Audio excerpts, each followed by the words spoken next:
உருளைக்கிழங்கை நீல வாக்கில் நறுக்கி எடுத்துக்கொள்ள வேண்டும்.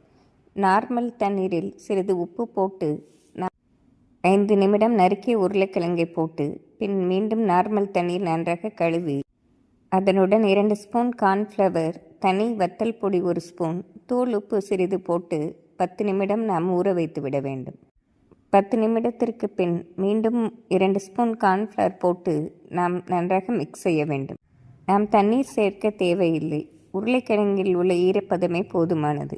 பின் நன்றாக ஊறிய பின் எண்ணெயில் பொரித்து எடுக்க வேண்டும்.